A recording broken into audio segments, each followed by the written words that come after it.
The Alamo Bowl comeback against Oregon, it might not be the most important game in TCU's history, but it's certainly one of the most memorable. And we're talking to someone who made a feature film about it next here on Locked On Horned Frogs.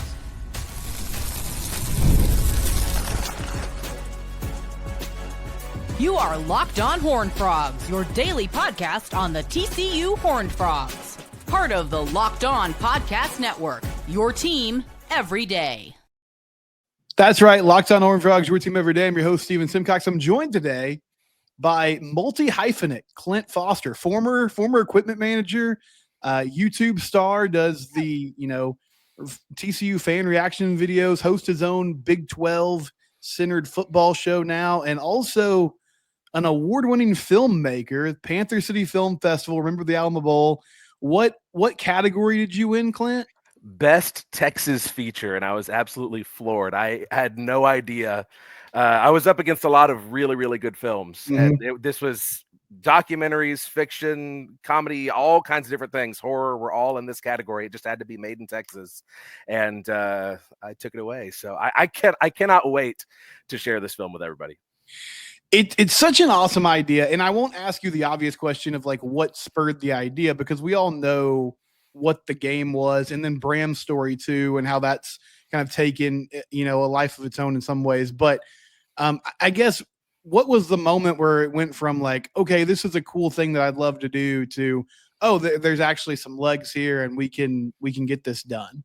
Yeah, well, I mean, this is, to be completely honest with you, this is something that I have wanted to do for 10 years, because I very vividly remember the night before the game telling one of my friends, my college friends who was from Boston, the story of the Alamo, because he's like, I don't even know what's the Alamo all about. I'm like, oh, brother, like you got it, the Alamo in San Jacinto. I'm doing, this is before I became a high school history teacher. I'm like doing my whole history teacher thing, And after that game, I was like, oh my God, it's like the Texas Revolution, and it happened in San Antonio. We were down, and then we came back, and we made the thing happen. So I literally, from them, was like, man, it'd be cool if someone made a 30 for 30, where it's like, hey, let's parallel the stories of that 2015 team and all the things they had to overcome, and then that Alamo Bowl comeback with the story of the Texas Revolution. And then Bram's thing happened a couple of springs ago, his accident. And I was like, man, like what a story, and just like overcoming impossible odds. And by that point, my YouTube channel was up and running, and I'm like, you know what? Why don't I just fricking do this thing? Like, if I can just raise some money, to where I can get a little bit better equipment and get some studio space for the interviews, like I can make this happen. And it just started from there. And yeah. Praise God. Right. I think it turned out pretty good. I said when I won this thing, I was like, this film was made on 5,000 crowdfunded dollars in a dream. And so I thank you if you're watching this and you gave money, you're going to get invited to the premiere event.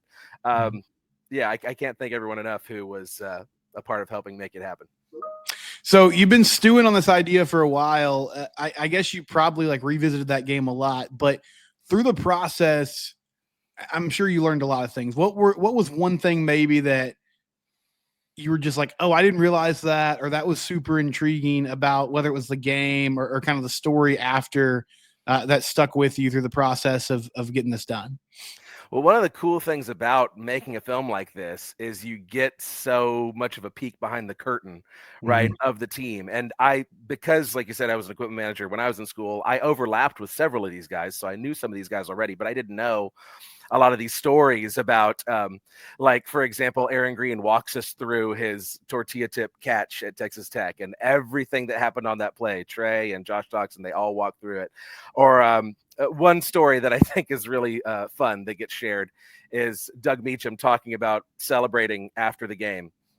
And he talks about how he went up to chest bump Bram and their knees knocked together, and he thought he blew out his knee. So he's like writhing around in pain on the field. And now, like, if you watch the game back, it's all I can see is him writhing around in pain on the field. And he's like, everyone thought I was having a heart attack. He's like, no, it's my knee. It's my knee.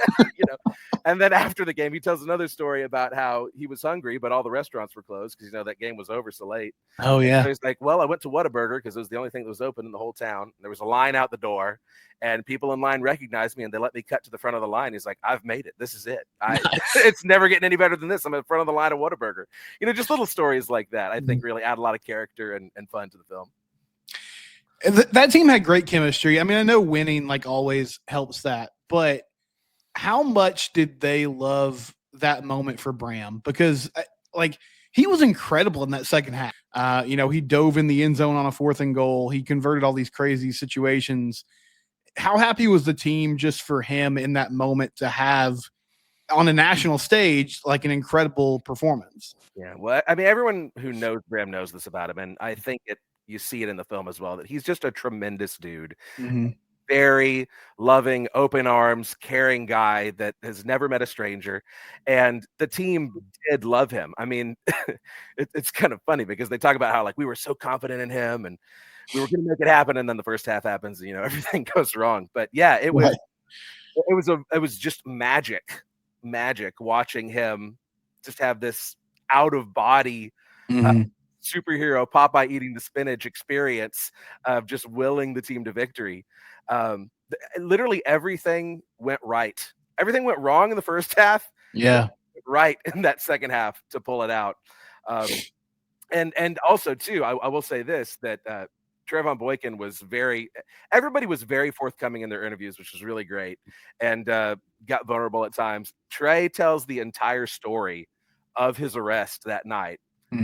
Everything that happened, all the background and everything leading up to it, and we break down the video of the fight basically, and it's a whole new window into everything that went down and everything leading up to that game, all the drama that Bram was being thrust into this position that he truly wasn't ready for, but he rose to the occasion.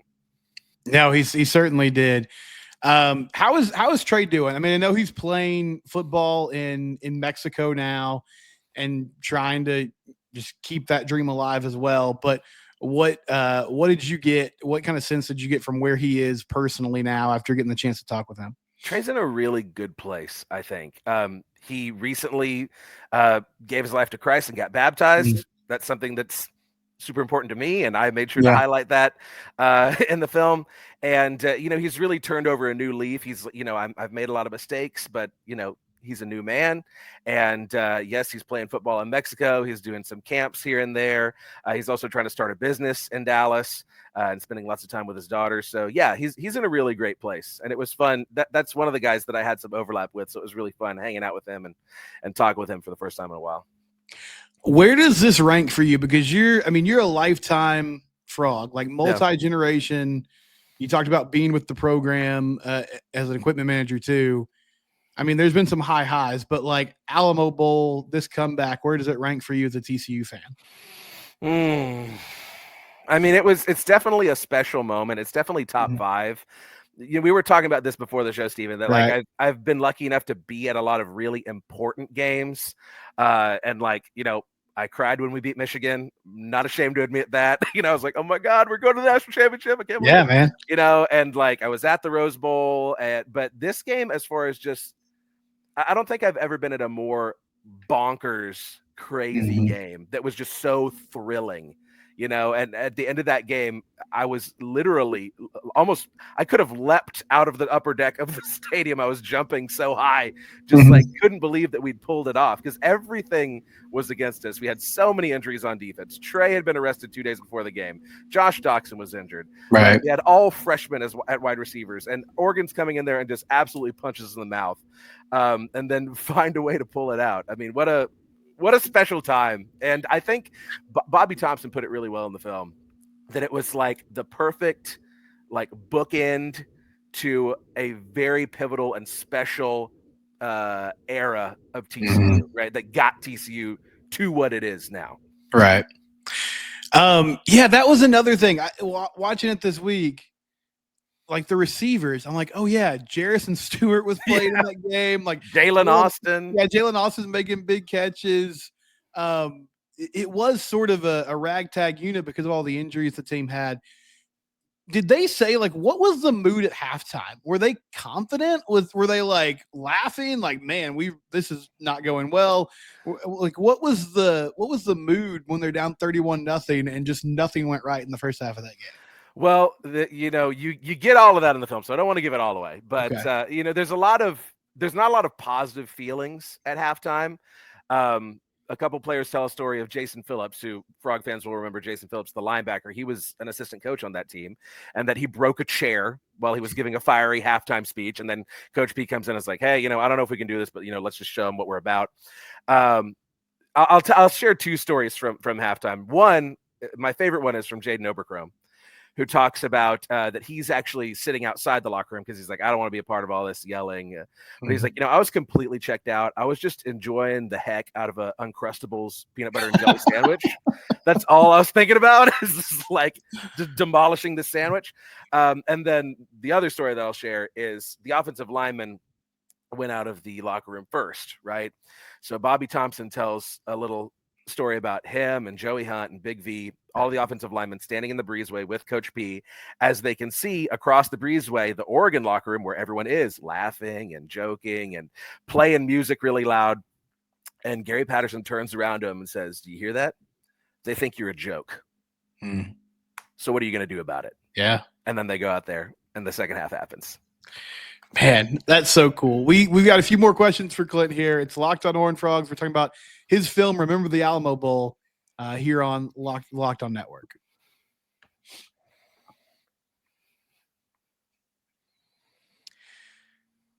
So, yeah, Bram has this just really tragic and horrific accident.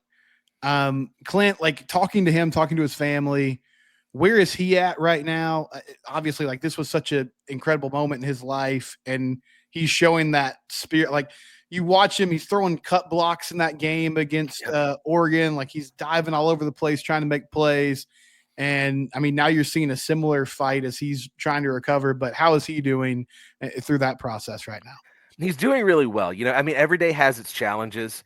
And it's definitely been a long road to get to this point. A lot of, struggling and battling, and far more so than the physical aspect of it, the emotional aspect of it, and the spiritual aspect of it. He's really been tested and fired through all of this.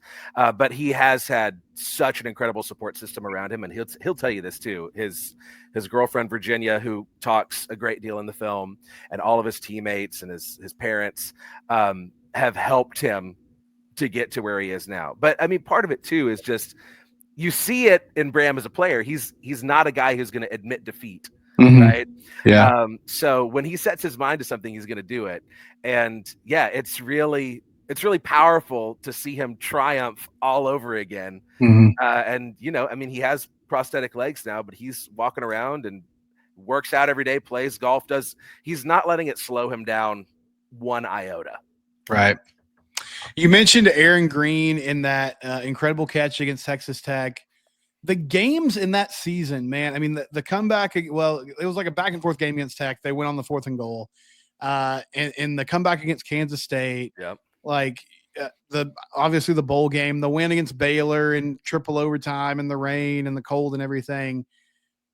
Did you get into that at all with just, I mean, that journey? Yeah. Like, there were super high expectations going into the year. They had all these injuries, but when you looked at it, like, after the season, it's like, man, if they get that 2-point conversion against Oklahoma, like, they win another Big 12 title. They were right there in playoff contention in the Big 12 championship race, even with everything that went down. Yeah. So we do go through the entire 2015 season game by game, and, just like brief little recounting the highlights and the challenges and all of that. And actually we go even further back, because I feel like to truly appreciate the Alamo Bowl and to appreciate that 2015 team, you got to understand the ethos that is TCU football. So we talk about all of the struggles of the past, briefly, and Gary Patterson coming in and reshaping this program in his own image. And we talk about that 2014 team and how stellar it was, and how they had the rug ripped out from under them, at the end of that season, dropping from 3 to 6. We all remember it, Right. And how that all set up. The 2015 was supposed to be the year, if you remember. Yeah. Frogs were ranked number 2 going into the season. We had everybody back. It's like, okay, it's now or never. We're going to do this thing. Right. And that also helps you appreciate all of the challenges, and the injuries and the loss at Oklahoma State and everything that goes wrong in that game, and battling back against Oklahoma. Even though that was a loss, you see some of the resiliency of the team, right? And Bram, you see flashes from Bram. It all builds up to that precipice of the Alamo Bowl. And there's a lot of great stories that come from all of those games too. I bet so. Did you get to talk to GP on the record or off the record? Yes, I did talk to Coach P. He is in the documentary. Okay. I'm very excited for him to see it. Yeah, we talked for a solid hour and a half. His interviews. Anybody who's been in the media knows that Coach P he can give you some good sound bites, and yeah, he really adds a lot to the story of TCU and Bram's story as well. He talks about Bram as a person and Bram's recovery and the role that he's played in that. Yeah, I'm really grateful that he was willing to be a part of it. I'm so glad he was there for it and got to talk to you about it. So I'll ramble for a minute and then I'll let you respond. It's not really a question, but we discussed a little bit off the air. I feel like this game and that story, just how it all came together, it's a really good picture of what makes college football great. Because at the end of the day, like, it'll get brought up from time to time. And hey, remember that crazy bowl game, in the national media landscape, people will talk about it, but ultimately, like, it's the Alamo Bowl. It's one of a bunch that happen. Obviously it's one a year, but it's one of many that have happened through the years. It wasn't a New Year's Six game. It wasn't a college football playoff game, but for TCU fans, it means a lot. I mean, it was a pivotal moment for the program, and just like, man, that was so insane. And we loved that. And it was such a exhilarating experience. And then the way the communities rallied around, that team rallied around Bram too, over the past few years. There's so much that we're getting away from now, and it's kind of unfortunate, but I hope this movie highlights just how great college football can be and how it's different than the NFL. And there are stories and traditions and parts about it that the communities like hold really dear that don't have anything to do with, championships and maybe big moments on a national stage. Bro, amen, bro. You hit the nail on the head. It is what college football is about. Everybody wants to pretend in the national media, the legacy media, dare I say, that it's all about the national championship, and everybody wants to win a national championship. I want TCU to win a national championship in my lifetime, of course, but that's not what keeps us coming back, right? It's the passion for your squad. It's where you went to school, right? And more times than not, most of us TCU fans, it's because where we went to school, right? And I think that the title, Remember the Alamo Bowl, I was very specific in choosing that title. Obviously, hey, remember the Alamo, duh. It feels like it's an obvious pun, but you don't have to be reminded to remember the Rose Bowl, remember the Peach Bowl, remember the Fiesta Bowl, right? Those are these big games where TCU was proving something on a national setting. But I feel like the Alamo Bowl is worth remembering because this game was indicative of everything that TCU is about, right? That whole identity of fight them until hell freezes over and then fight them on the ice, right? When your back's against the wall, how are you going to respond, right? TCU's whole story as both a university and a football program is the story of an underdog pulling itself up by its bootstraps and doing the daggum thing. Right? Going out there when everyone's doubting you, nobody believes that you have any chance, and you go and you do something with it. That's why the Alamo Bowl is special. That's why it's worth remembering. That's why I wanted to make a film about it. So there you go. And it's been made. I know you're still working out the details. Follow Clint on Twitter or X or whatever they call it now, at Clint_Foster55. When it does get released, do you have an idea of how it's going to be distributed or what that process is going to be? Or are we still working that out as well? Yeah, it's just going to be on my YouTube channel. In fact, Disney has been up my craw about I'm not going to be able to monetize it in any way because okay. Hey, I'm going to argue fair use until the cows come home, but they're like, oh, you use 8 minutes of ESPN broadcast footage, we won't let you. It was transformative, whatever, it doesn't matter. They're going to let me put it on my YouTube channel and just not monetize it. So that's where you will find it after that TCU premiere happens. So probably September, October is when I would expect it. But if you follow me and if you subscribe to my channel at Clint Foster Creations, you're going to see it as soon as it's available to the public. Subscribe to Clint Foster Creations. It's got cool, funny videos about realignment, about TCU football, and everything in between. Hey, thank you, man. And thank you for doing this. Again, this is just like, as a TCU person, we love this moment, and we're glad that something is done now that is going to, remember it forever. Yeah. Thanks for having me on, bro. I truly hope everyone loves it. We'll be back to wrap things up here in a moment. It's Locked On Horned Frogs, your team every day.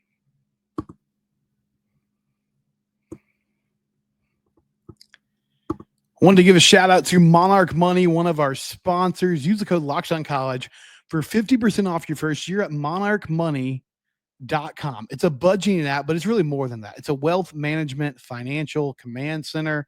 You can track your investments, any type of financial maneuvering you need to do. You can get it done at monarchmoney.com. Use code LOCKEDONCollege for 50% off your first year.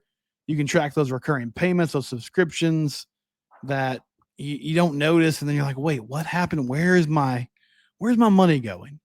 Get a better picture of it at monarchmoney.com. Again, code LOCKEDONCollege for 50% off your first year.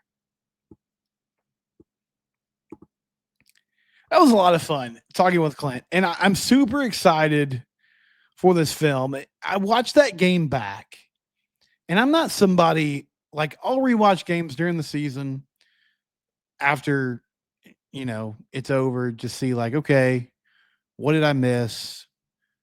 Were there some positives here that I didn't see? Were there some negative things here that I didn't see?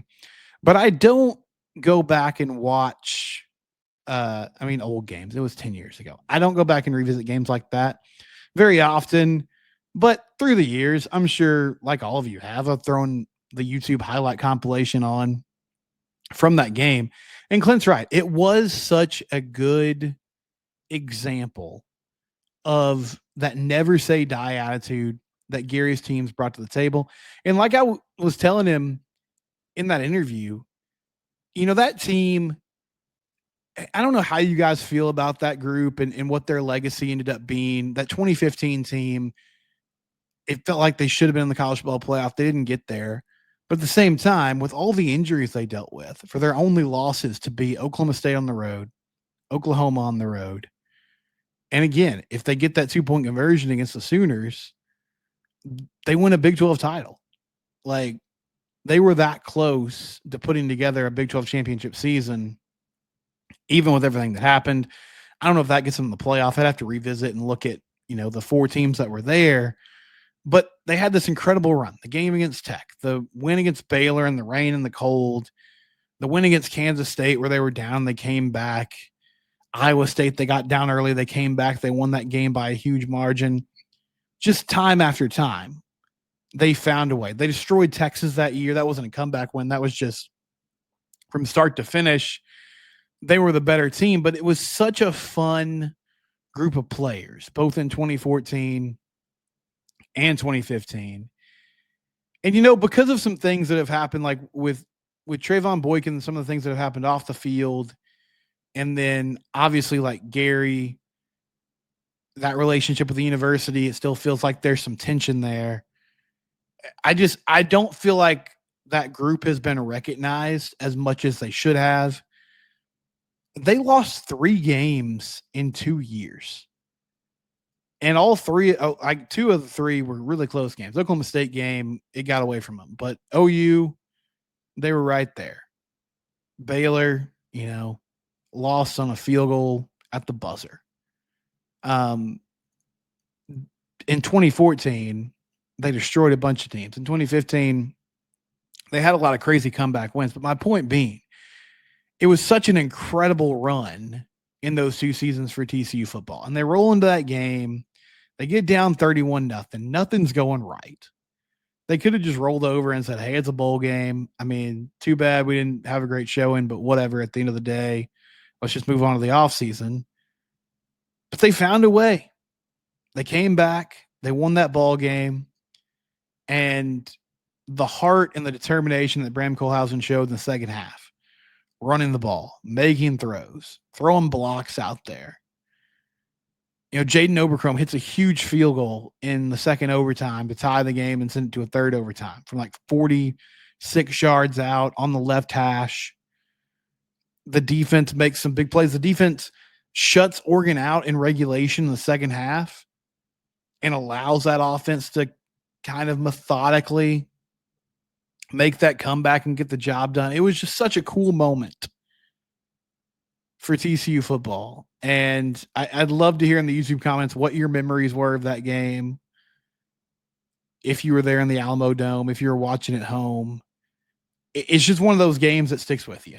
And I'm excited to see how this film highlights it and just also like the story of TCU football, because Clint says they really went deep and talked about the Gary Patterson era, honestly, from start to finish. So remember the Alamo Bowl. That was a fun conversation with him. We'll be back on Monday. No show on Friday. I hope you really enjoy your 4th of July weekend, time with family.